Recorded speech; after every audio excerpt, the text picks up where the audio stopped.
Employees Association. I congratulate Ms. Campbell and her family on this nomination, and I look forward to hearing her testimony today.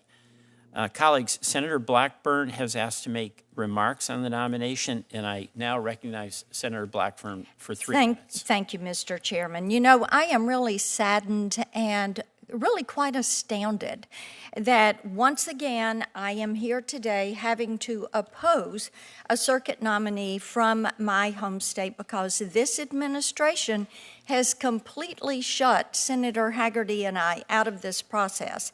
This is now the fourth time that they have disregarded Tennessee senators and thereby the people of our state. It should concern every member of this committee. We know we don't have a blue slip on this process, and I'm not asking for veto power or even my preferred nominee, but I'm asking for the constitutional instruction of advice and consent in the process, just like the framers intended. And now for the fourth time, the White House has refused to extend that long-standing bipartisan construct to Senator Hagerty and me. Of course, the White House bad faith should come as no surprise. As everybody on this committee knows, just a few weeks ago, we held a hearing on another Tennessee Sixth Circuit nominee, Kevin Ritz, whom the White House hand-selected in a backroom deal before the judicial vacancy was even announced. And had the White House consulted us, they might have avoided nominating a man whose record of ethical misconduct makes him unqualified and unconfirmable. Ms. Campbell's nomination follows the same troubling pattern. As with Kevin Ritz, the White House entered into a backroom deal to appoint Ms. Campbell to this vacancy from the very start.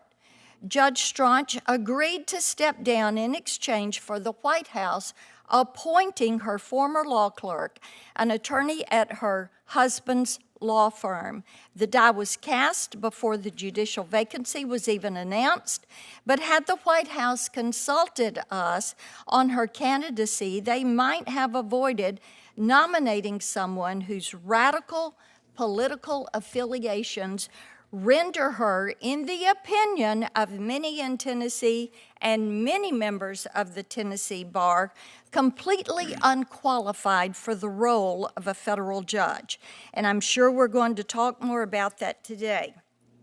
Senator Tillis said it well last month at Kevin Ritz's markup, and I'll say it again today in closing. Remember this moment. Remember this. If you don't stand with us in opposing the White House complete disregard for home state senators in this process, you need to remember this moment. The shoe will at some point soon be on the other foot. Thank you, Mr. Chairman. Thank you, Senator Blackburn. Just respond briefly, but we've had discussions about the blue slip process in this committee, so I won't go through that again. But my understanding is the White House, from their perspective, did have some consultation. I'll just go. Mr. Chairman, they did not. They did not, and we have all the documentation to show that. Not once, not twice, not three, but 4 times. Well, I thank the senator for that. The version from the White House is that they notified